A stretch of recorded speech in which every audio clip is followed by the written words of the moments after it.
Non,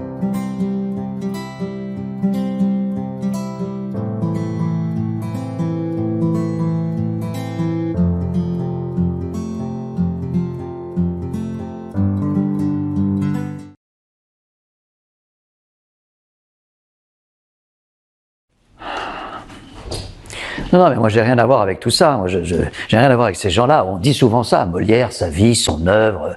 Molière, c'est Alceste, c'est Sganarelle. Mais je ne suis aucun de ceux-là. Mais d'accord. Mais alors, qui êtes-vous? Mais je suis personne. Moi, je ne sais pas. Je suis comme vous. Je suis comme tout le monde. Ben, très bien. Alors, Monsieur Molière, tout le monde. Ben voilà. Ça me plaît. Vous voyez, Molière, tout le monde, ça me plaît. Comment, dans quelles circonstances vous est venue votre vocation de l'écriture?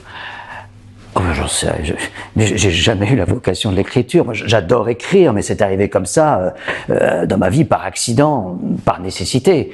Moi, je viens d'un milieu qui n'a rien à voir avec le théâtre. Mon père il était marchand, était tapissier.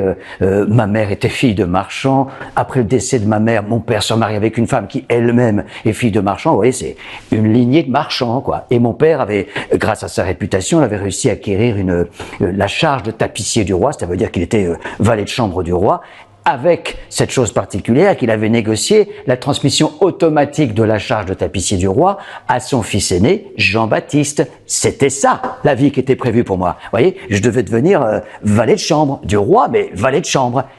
Alors que vous rêviez de théâtre. Ah non, moi je rêvais de rien du tout. Moi, le théâtre, je l'ai rencontré en me baladant. En me baladant. Oui, j'adorais me balader, je planais dans les rues de Paris. Et un jour, je suis tombé sur une troupe de comédiens qui jouaient sur des tréteaux. Et alors là, j'étais fasciné, mais fasciné par le texte qu'ils interprétaient. Il n'y avait pas de texte. Il n'y avait pas de texte, ils jouaient des farces. Non, j'étais fasciné par la vie qui se dégageait, le mouvement, les corps en mouvement. Moi, je ne connaissais que des corps. Et là, tout à coup, dans tous les sens, vous comprenez. Et il y avait des couleurs aussi. La vie ne m'avait fait rencontrer que la couleur grise, que j'aime beaucoup par ailleurs, mais là, il y avait du jaune, du vert, du rouge. Et un jour, j'ai eu envie d'aller plus loin et je suis entré dans un vrai théâtre. C'était l'Hôtel de Bourgogne, où là-bas jouaient les tragédiens. Et là, j'étais admiratif. Mais vraiment, alors, et c'est en les voyant que vous vous êtes décidé à franchir le pas. Ah non, toujours pas, non. C'est en voyant une femme. Ah oui, Madeleine. Oui, exactement, Madeleine. Madeleine Béjart, comédienne elle-même, fille de comédien, une lignée de comédiens. Vous l'avez aimée? Elle a été ma seule et certainement ma plus grande amie, et j'espère ne pas l'avoir fait trop souffrir. Et qu'est-ce qui vous a particulièrement attiré chez elle? Ah, Madeleine, elle avait deux qualités très rares, réunies chez la même personne. Elle était comédienne et raisonnable. Alors ça, je peux vous dire, c'est rarissime. Et elle était rousse. Ah, Molière a un faible pour les rousses. Non, pas particulièrement, mais je vous ai dit, j'avais besoin de couleurs. Je comprends, oui. Et donc c'est avec Madeleine que vous commencez une nouvelle vie. C'est avec Madeleine que ma vie commence. Je vais trouver mon père, je lui annonce premièrement que je renonce à la charge de tapissier du roi. Alors là, ça a été et plus de son. Après, je lui annonce que je veux faire comédien. Là, il y a eu du son à nouveau. On peut comprendre. Et il termine l'entretien en me donnant une avance sur ma part d'héritage. Je l'en suis éternellement reconnaissant. Avec cet argent, avec Madeleine, on va pouvoir monter une troupe. On fonde une troupe, on loue une salle dans Paris, on fait les travaux d'aménagement, on cherche un nom pour notre troupe, un nom qui nous corresponde, un nom qui soit simple, qui soit modeste. On trouve, on appelle notre troupe l'Illustre Théâtre, voilà, et qui sera un illustre fiasco. Ça va durer 2 années où il n'y a pas de recettes, les dettes s'accumulent. Au bout de 2 ans, on décide avec Madeleine de quitter Paris, de partir vers la province. Et là, on rentre dans un nouveau chapitre qui durera à peu près une dizaine d'années. C'est dans ces 10 ans que j'ai commencé à exercer en fait l'écriture. J'écris pas encore véritablement de pièces, mais je commence en fait, chaque jour, quotidiennement, je dois écrire, inventer des situations, des canevas qui vont permettre à la troupe et à moi-même d'improviser les farces qu'on va jouer sur les tréteaux. c'est de ça dont je vous parlais tout à l'heure en vous parlant de la nécessité qui m'a conduit à écrire. Et ça a duré toute ma vie. Mais vous avez quand même, à ce moment-là, écrit une pièce, votre première pièce, L'étourdi. Oui, enfin, L'étourdi, c'est un prétexte à un grand rôle de valet, un grand rôle comique dans une farce, une grande farce, mais rien d'autre. Oui, enfin, une farce en 5 actes et en vers, c'est tout de même pas courant. Mais pourquoi en vers? Parce que les Alexandrins étaient l'apanage de ceux qui se prétendaient être les seuls vrais grands comédiens, les tragédiens. Et en fait, ils détournaient cette langue, cette magnifique langue française, ils la détournaient pour se glorifier eux-mêmes. Ils la déclamaient dans un ron soporifique et inaudible. Alors que cette langue, il faut la parler. Il faut la parler. Et il faut surtout pas la cloisonner dans un genre, quel qu'elle soit. La comédie peut recevoir des Alexandrins, parce que la comédie n'est pas un genre mineur. Les comédiens capables de faire rire peuvent être des grands comédiens. Mais vous dites, parler la langue. Ça veut dire quoi? Mais ça veut dire que l'écriture et le personnage doivent être liés, imbriqués. Il faut que le mot vienne juste pour tel personnage, à tel moment, et pour aucun autre. Et le comédien, quand il arrive, il a simplement besoin et envie de dire ce mot-là et aucun autre. C'est donc ça, la langue de Molière, la justesse et la simplicité de la langue. Ça vous est venu comment? En ne cherchant pas à écrire, mais en ne cherchant pas à écrire, mais à écouter. Vous écoutez quoi? Le personnage en moi, comme il bouge, comme il pense, comme il rêve. Comme il rêve. Ouais. Votre écriture est poétique également, mais j'espère, je souhaite, mais une poésie concrète, une poésie de la vie. Et c'est à ce moment-là, donc, que vous écrivez L'étourdi, et vous avez de plus en plus de succès, vous êtes époustouflant dans le rôle, votre réputation grandit, et vous rencontrez le prince de Conti qui va prendre la troupe sous sa protection, ça va être très important pour la suite, et c'est également dans cette période que vous, c'est dans cette période que, dites-le, qu'est-ce qui vous prend? Dites-le. C'est dans cette période qu'Armande revient vivre parmi nous. Elle a 10 ans et je m'implique dans son éducation. Oui, c'est ça. Et qui est Armande? Oh, ça c'est très très fin, alors c'est très très très fin. Armande Béjart, fille de Madeleine Béjart. Quand j'ai rencontré Madeleine, Armande avait 4 ans. Quand elle en a eu 20, je l'ai épousée. J'en avais 40. Mais vous étiez comme son père. Et pour Madeleine, ça a dû être terrible. Comment a-t-elle pu supporter? Mais je n'étais pas son père. Armande est entrée dans la troupe, elle a grandi avec la troupe. Je l'ai faite jouer de plus en plus souvent. Elle est devenue une jeune femme.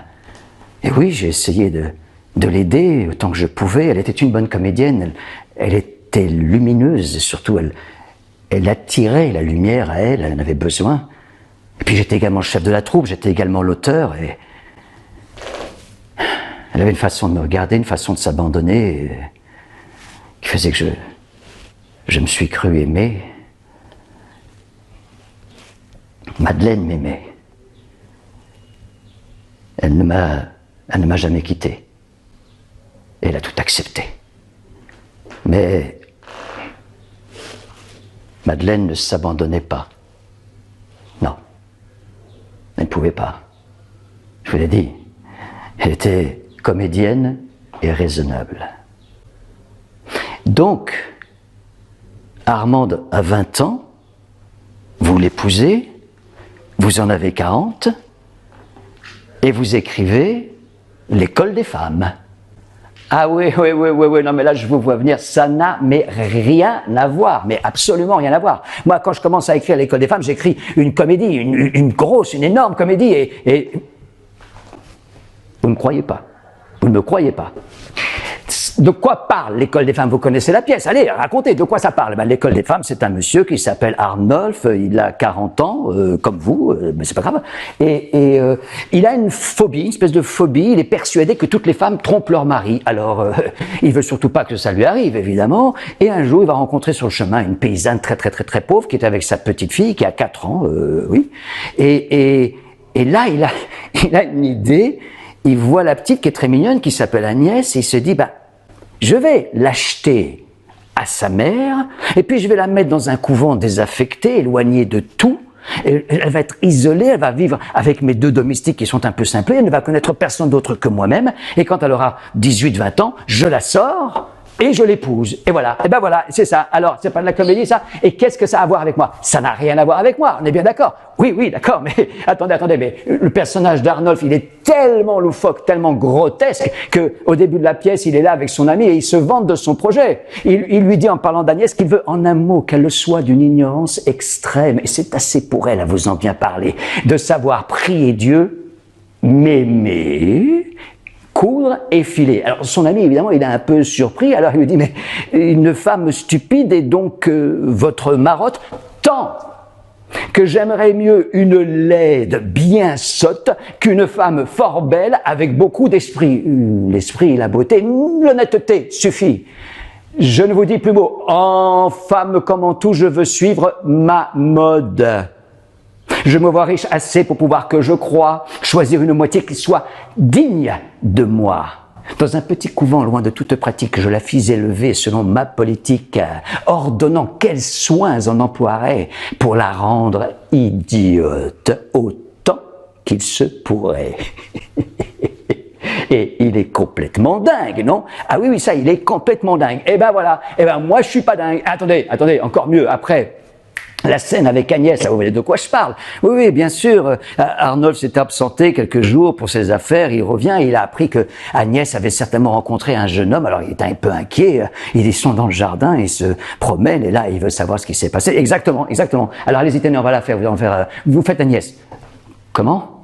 Oui, vous faites Agnès. Allez. Mais je ne peux pas faire Agnès. Je vais pas jouer une ingénue qui a 18 ans. Mais si, vous avez le physique qu'il faut pour ça. Allez, on y va. C'est parti. Un tout petit bout, une peu.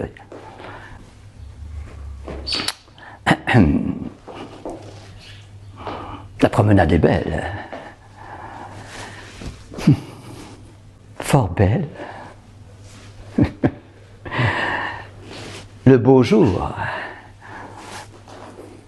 Fort beau. Quelle nouvelle?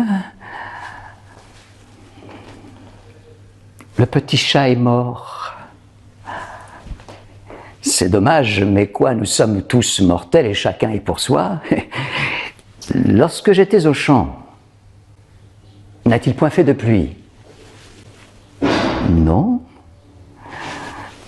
Vous ennuyait-il? Jamais je ne m'ennuie. Qu'avez-vous fait encore ces 9 ou 10 jours-ci? 6 chemises, je pense, et 6 coiffes aussi. Le monde, chère Agnès, c'est une étrange chose. Voyez, la médisance est comme chacun cause. Quelques voisins m'ont dit qu'un jeune homme inconnu était en mon absence à la maison, venu que vous aviez souffert. Sa vue et ses harangues, mais je n'ai point pris foi sur ces méchantes langues et j'ai voulu gager que c'était faussement.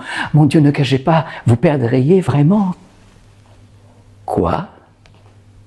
C'est la vérité qu'un homme, chose sûre, il a presque bougé de chez nous, je vous jure. Cet aveu qu'elle fait avec sincérité me marque pour le moins son ingénuité, mais il me semble, Agnès, si ma mémoire est bonne, que j'avais défendu, que vous vissiez personne. Oui, et quand je le vis, vous ignorez pourquoi, et vous en auriez fait sans doute autant que moi. Peut-être, mais enfin, contez-moi cette histoire. Elle est fort étonnante et difficile à croire. J'étais sur le balcon à travailler au frais lorsque j'aperçus près des arbres d'auprès un jeune homme inconnu qui, rencontrant ma vue, d'une humble révérence aussitôt me salue. Moi, ne voulant point manquer à la civilité, je fis une révérence aussi de mon côté. Soudain, il me refait une autre révérence. Moi, j'en refais de même, une autre en diligence, et lui d'une troisième, aussitôt repartant, d'une troisième aussi. J'y repars à l'instant. Il passe, vient, repasse, et toujours de plus belle me fait à chaque fois révérence nouvelle. Et moi, toujours de nouvelles révérences également je lui faisais, ne voulant point céder et risquer l'ennui qu'il me pût estimer moins civil que lui. Et c'est pas de la comédie, ça, hein? C'est pas de la comédie? Oui, mais enfin, vous savez très bien que le ton va changer, là, tout de suite, très vite. Arnolphe a compris que Agnès avait effectivement rencontré un jeune homme. Il est inquiet, donc il a besoin de savoir ce qui se passe. Son projet est en train de se casser la figure. Il est en panique. La folie le prend. Agnès, pour m'écouter, laissez là votre ouvrage. Levez un peu la tête et tournez le visage là. Regardez-moi là durant cet entretien et jusqu'au moindre mot. Imprimez-le-vous bien.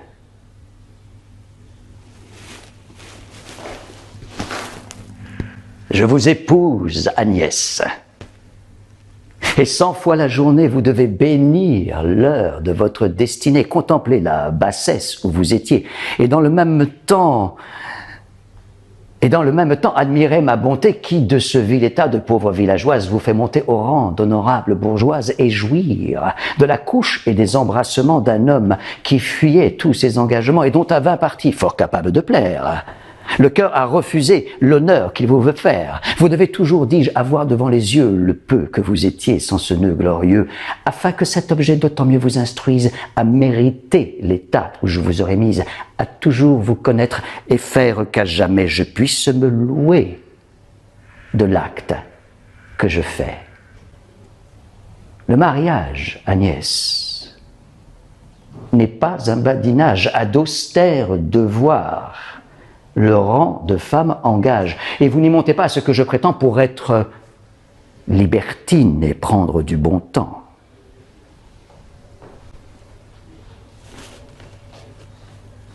Votre sexe n'est là que pour la dépendance. Du côté de la barbe se trouve la toute-puissance. Bien qu'on soit deux moitiés de la société, ces deux moitiés pourtant n'ont point d'égalité. L'une est moitié suprême et l'autre subalterne. L'une en tout est soumise à l'autre qui gouverne. Et ce que le soldat, dans son devoir instruit, montre d'obéissance au chef qui le conduit, le valet à son maître, un enfant à son père, à son supérieur, le moindre petit frère n'approche point encore de la docilité et de l'obéissance et de l'humilité et du profond respect où la femme doit être pour son mari, son chef, son seigneur et son maître. Lorsqu'il jette sur elle un regard sérieux, son devoir aussitôt est de baisser les yeux et de n'oser point le regarder en face que quand, d'un doux regard, il lui veut faire grâce.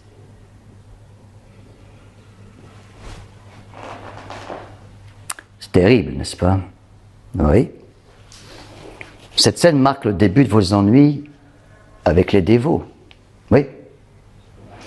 Oui, parce que ces mêmes mots, ces mêmes idées révoltantes, on les entendait régulièrement dans leurs sermons. Ils se sont sentis attaqués. Ils avaient raison. Et là, la pièce va commencer à basculer. Le personnage d'Arnolphe change. Il devient tragique, il devient pathétique parce que dans ma propre vie, je vous laisse continuer. Très peu de temps après votre mariage avec Armande, votre relation se dégrade, elle devient capricieuse, futile, insupportable, égoïste. Les conseils avisés du grand Molière lui sont devenus insupportables, il n'y avait plus de grand Molière. Il n'y avait plus de grand Molière. Je n'étais plus à ses yeux qu'un bouffon de tréteau, comme les autres. Je la voyais chaque jour s'enfoncer un peu plus dans l'océan des mondanités. J'essayais de la rattraper, et c'est moi qui me noyais. Comme Arnolphe, j'étais aigri, fâché, désespéré contre elle, et cependant, jamais je ne la vis si belle. Comme Arnolphe, je devenais dévasté par la jalousie. Mon visage friponne en cette occasion, rend vos sens effrayés. C'est à contre-cœur qu'ici vous me voyez. Je trouble en ces projets l'amour qui vous possède. Ah, n'appelez point le galant à votre aide, il est trop éloigné pour vous donner secours. Si jeune encore, vous jouez de ces tours. Votre simplicité qui semble sans pareil demande si l'on fait les enfants par l'oreille, et vous savez donner des rendez-vous la nuit et poursuivre un galant, vous évader sans bruit. Tu Dieu, qu'avec lui, votre langue cajole, il faut qu'on vous ait mis à quelque bonne école. Qui diantre, tout à coup, vous en a tant appris? Vous ne craignez donc plus d'y trouver des esprits, et ce galant, la nuit, vous a donc enhardi. Ma coquine, en venir à une telle perfidie.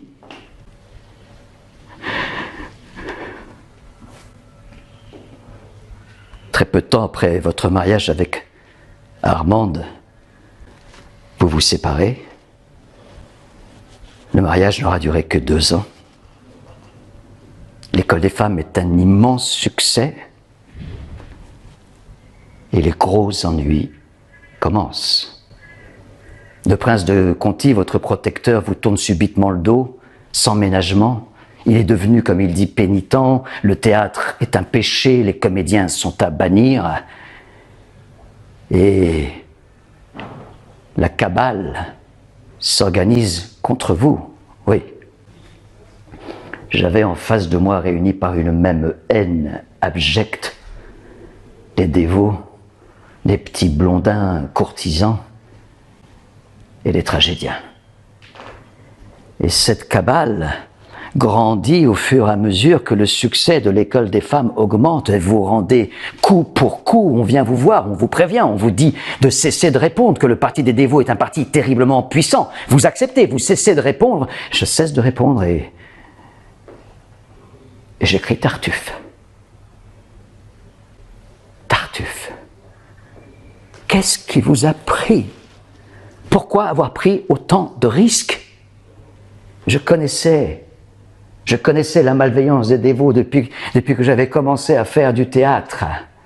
J'ai vécu moi-même les humiliations qu'ils faisaient subir aux comédiens, immédiatement. Et le personnage de Tartuffe avait immédiatement commencé à prendre forme, à exister en moi. Il a grandi au fur et à mesure des années. Là, je ne pouvais plus le garder. Il fallait qu'il sorte. C'était une nécessité. Il était devenu trop important. Et je n'avais aucun effort à faire. Je n'avais qu'à me laisser guider par lui pour écrire. Et vous présentez Tartuffe, les 3 premiers actes de Tartuffe. Et le lendemain, je ne m'attendais pas à une telle violence. Le lendemain, un curé rédige un pamphlet dans lequel il écrit, je cite, que Molière est un démon de chair habillé en homme et qu'il doit être brûlé vif. Ce pamphlet est repris par les dévots, ils le soutiennent, ils le diffusent largement. Avant de vous brûler, ils font interdire la pièce. Oui. Et le coup est terrible. Cette pièce ne me quitte pas, je ne peux pas la lâcher. Elle est avec moi jour et nuit, quotidiennement. Je la réécris, j'en écris plusieurs versions en essayant d'éviter ce qui peut faire scandale. Chaque version est interdite, censurée. Cela va durer 5 ans, 5 années, avant que Tartuffe ne soit finalement autorisé la représentation. Cette pièce vous aura pris votre santé. Elle m'aura pris ma vie. Et je ne regrette rien. Les vers sont magnifiques. Essayez. Vous voulez que j'essaie quoi? Essayez. Là, le moment où Tartuffe fait sa déclaration à Elmire. Allez-y. Bon. Essayez. Jouer Tartuffe devant Molière. Bon.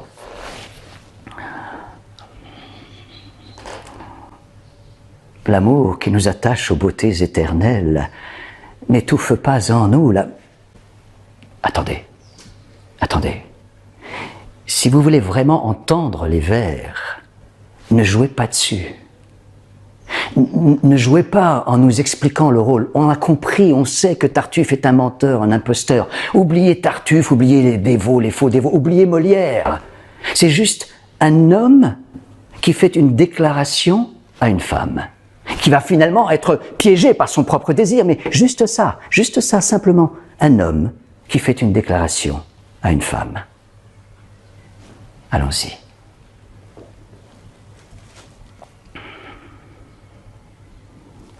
L'amour qui nous attache aux beautés éternelles n'étouffe pas en nous l'amour des temporels. Nos sens facilement peuvent être charmés des ouvrages parfaits que le ciel a formés. Ses attraits réfléchis brillent dans vos pareils, mais il étale en vous. C'est plus rare, merveille. Il a, sur votre face épanché des beautés dont les yeux sont surpris et les cœurs transportés. Et je n'ai pu vous voir parfaite créature sans admirer en vous l'auteur de la nature et de cet ardent amour sentir mon cœur atteint au plus beau des portraits où lui-même il s'est peint. D'abord, j'appréhendais que cette ardeur secrète ne fût du noir esprit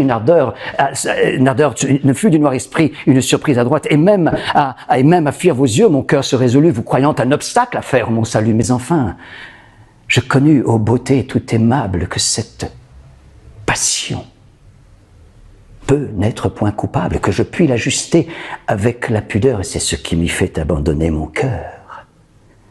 Ce m'est, je le confesse, une audace bien grande que d'oser de ce cœur vous adresser l'offrande, mais j'attends en mes voeux tout de votre bonté et rien des vains efforts de mon infirmité. En vous est mon espoir, mon bien, ma quiétude. De vous dépend ma peine ou ma béatitude, et je vais être enfin, par votre seul arrêt, heureux, si vous voulez, malheureux, s'il vous plaît. Ah! Pour être dévot, je n'en suis pas moins homme, et lorsqu'on vient avoir vos célestes appâts, un cœur se laisse prendre et ne raisonne pas. Je sais qu'un tel discours de moi paraît étrange, mais madame, après tout, je ne suis pas un ange, et si vous condamnez l'aveu que je vous fais, vous devez vous en prendre à vos charmants attraits. Dès que j'en vis briller la splendeur plus qu'humaine de mon intérieur, vous fûtes souveraine, de vos regards discrets, l'ineffable douceur força la résistance où s'obstinait mon cœur, et le surmonta tout jeune, prière, larmes, et tourna tous mes vœux. Du côté de vos charmes, mes yeux et mes soupirs vous l'ont dit mille fois, et pour mieux m'expliquer, j'emploie ici la voix. Que si vous contemplez d'une âme un peu bénigne les tribulations de votre esclave indigne, s'il faut que vos bontés veuillent me consoler, et jusqu'à mon néant daigne se ravaler, j'aurai toujours pour vous, ô suave merveille, une passion à nulle autre pareille. Votre honneur avec moi ne court point de hasard, et n'a nulle disgrâce à craindre de ma part. C'est en nous qu'on trouve, acceptant notre cœur, de l'amour, sans scandale et du plaisir, sans peur.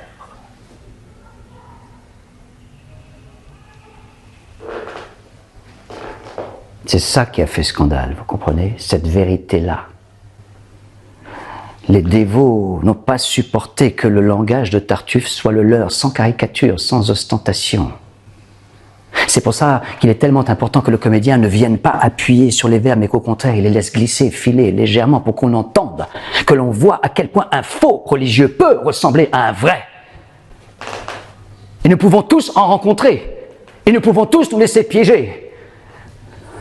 Combien crois-tu que j'en connaisse qui, par ce stratagème, se sont fait un manteau, un bouclier du manteau de la religion, et qui, sous cet habit respecté, ont la permission d'être les plus méchants hommes du monde. Don Juan, oui, Don Juan. Je déteste cette pièce. Je l'ai écrite 1 an après avoir présenté les premiers actes de Tartuffe, et je suis obsédé par Tartuffe, enragé par Tartuffe. Alors j'écris Don Juan en quelques jours, je ne sais plus, 2, 3, je ne sais plus, la maladie commence à envahir mon corps, je crache mon sang, infesté par la cabale. Dans cette rage d'écriture dans laquelle je me trouve, les dévots ont brisé ce qui est plus intime en moi, la foi. Je ne crois plus. Ce ne sont plus seulement les dévots que je déteste, c'est la religion. Alors dans cette rage d'écriture, ma main m'échappe, je ne la contrôle plus, elle va plus vite que ma pensée, elle renverse tout ce en quoi je crois. Je déteste cette pièce, ce n'est pas la pièce que vous détestez, c'est le personnage, oui. Je déteste ce personnage de Don Juan, il m'a jeté hors de moi-même. Cette pièce ne m'appartient pas. Mais tout de même, Sganarelle rétablit un équilibre. Oui, tu parles, j'ai essayé que Sganarelle rétablisse un semblant d'équilibre. Et lorsqu'on pourrait être touché par la simplicité de sa foi, il termine en étant ridicule. Avec mon petit sens, mon petit jugement, je comprends bien que ce monde que nous voyons n'est pas un champignon qui soit venu tout seul en une nuit. Je voudrais bien vous demander qui a fait ces arbres là, ces rochers, cette terre, ce ciel que nous voyons là-haut, et si tout cela s'est bâti de lui-même. Et vous voilà, vous par exemple, vous êtes là. Est-ce que vous vous êtes fait tout seul? Et n'a-t-il pas fallu que votre père ait engrossé votre mère pour vous faire paf. Pouvez-vous voir toutes les inventions dont la machine de l'homme est composée sans admirer comment tout cela est agencé l'un dans l'autre, hein?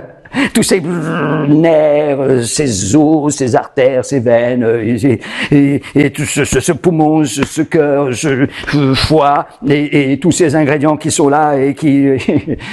Mon raisonnement est qu'il y a quelque chose d'admirable dans l'homme que tous les savants ne sauraient expliquer. Et cela n'est-il pas merveilleux que me voilà ici, que j'ai quelque chose dans la tête qui pense 100 choses différentes en un moment et qui fait de mon corps ce qu'elle veut.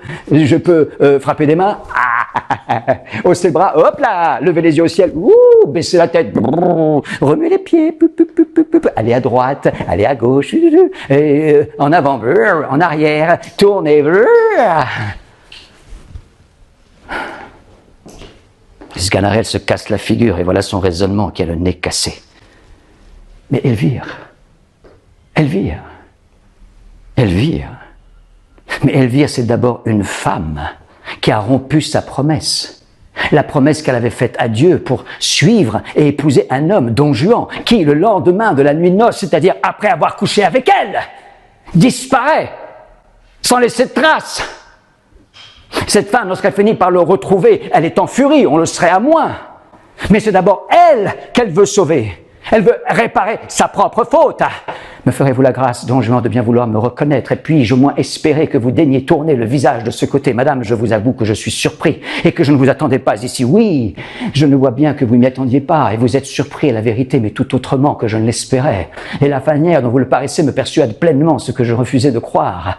J'admire ma simplicité et la faiblesse de mon cœur à douter d'une trahison que tant d'apparences me confirmaient. J'étais assez bonne, je le confesse, ou plutôt assez sotte pour me vouloir tromper moi-même et travailler à démentir mes yeux et mon jugement. Je cherchais des raisons pour excuser à ma tendresse le relâchement d'amitié qu'elle voyait en vous. Et je me suis forgé exprès, sans sujet légitime, d'un départ si précipité pour vous justifier du crime dont ma raison vous accusait. Mes justes soupçons chaque jour avaient beau me parler, j'en rejetais la voix qui vous rendait criminel à mes yeux et j'écoutais avec plaisir 1000 chimères ridicules qui vous peignaient innocente à mon cœur. Mais enfin, cet abord ne me permet plus de douter et le coup d'œil qui m'a reçu m'apprend bien plus de choses que je voudrais en savoir. Parlez, Don Juan. J'aimerais pourtant savoir de votre bouche les raisons de votre départ. Et là, cet homme qui déjà a refusé de demander à Sganarelle de quitter la conversation intime avec elle, cet homme ne lui répond pas et lui envoie son valet, Sganarelle, pour lui répondre à sa place. Madame, voilà Sganarelle qui sait pourquoi je suis parti. C'est une horreur! La deuxième scène d'Elvire, tout de même, la deuxième scène, oui.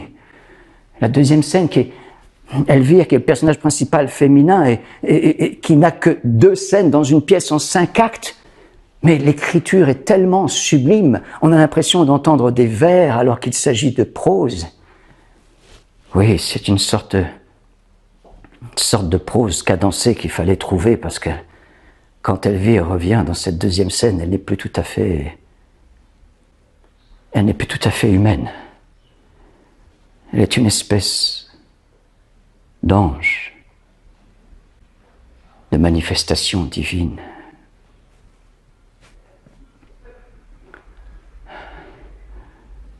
Le ciel n'a laissé dans mon cœur pour vous qu'une flamme épurée de tout le commerce des sens. Une tendresse toute sainte. Un amour détaché de tout, qui n'agit point pour soi et ne se met en peine que de votre intérêt.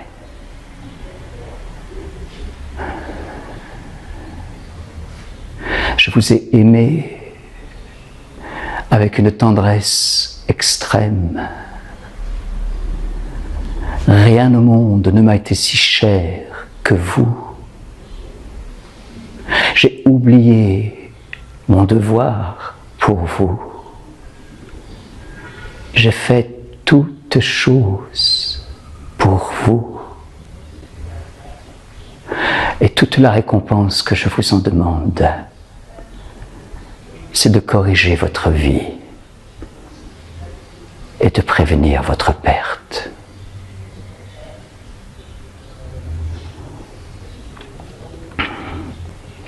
Elvire n'est plus réelle. Elle ne rattrape rien. Après quelques représentations, la pièce est interdite et vous ne cherchez pas à la défendre. Non, je ne pouvais pas. Cette pièce ne m'appartient pas. Alors vous écrivez le misanthrope. Oui, je suis au plus mal. Avec Armande, nous sommes séparés. Nous avons perdu un fils. La maladie a envahi mon corps. Je suis seul. Apparaît Alceste. Et je ne suis pas Alceste. Je suis Philinte, son ami, son double, celui qui accepte de faire des concessions, qui accepte de baisser la tête pour essayer de survivre, d'exister dans la réalité de ce monde. Et je n'en peux plus des embrassades, des accolades. Alors j'invente ce personnage qui est une sorte de rêve, de fantasme de celui que j'aimerais pouvoir être. Et c'est Alceste. Il est un personnage que tous les comédiens rêvent de jouer. Et pourtant, il ne bouge pas du début à la fin de la pièce. Il est le même, il n'évolue pas. Il ne fait que répéter les mêmes choses. Et ça commence dès la première scène du premier acte, avec Philinte. Il dit tout. La pièce pourrait s'arrêter là. Qu'est-ce donc? Qu'avez-vous? Laissez-moi, je vous prie. Mais encore, dites-moi, quelle bizarrerie. Laissez-moi là, vous dis, j'ai couru vous cacher, mais on écoute les gens, au moins, sans se fâcher. Moi, je veux me fâcher et ne veux point entendre. Dans vos brusques chagrins, je ne puis vous comprendre. Et quoi qu'ami, enfin, je suis tout des premiers, moi, votre ami. Rayez cela de vos papiers. J'ai fait jusqu'ici profession de l'être. Mais après ce qu'en vous, je viens de voir paraître, je vous déclare net que je ne le suis plus et ne veux nulle place en des cœurs corrompus. Je suis donc bien coupable, Alceste, à votre compte. Allez, vous devriez mourir de pure honte. Une telle action ne saurait s'excuser et tout homme d'honneur s'en doit scandaliser. Je vous vois accabler un homme de caresses et témoigner pour lui des dernières tendresses, de protestations, d'offres et de serments. Vous chargez la fureur de vos embrassements et lorsqu'après je vous demande quel est cet homme, à peine pouvez-vous me dire comme il se nomme, votre chaleur pour lui s'oublie en vous séparant et vous me le traitez à moi d'indifférent. Morbleu, c'est une chose indigne, lâche, infâme de s'abaisser ainsi jusqu'à trahir son âme. Et si par un malheur j'en avais fait autant, je m'irais de regret pendre tout à l'instant. Je ne ne vois pas pour moi que le cas soit pendable, et je vous supplierai d'avoir pour agréable que je me rende un peu grâce sur votre arrêt et ne me pende pas pour cela. S'il vous plaît, que la plaisanterie est de mauvaise grâce. Mais sérieusement, que voulez-vous qu'on fasse?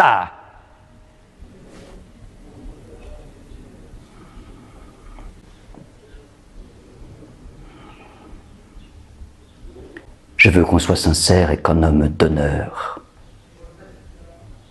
on ne lâche aucun mot qui ne parte du cœur.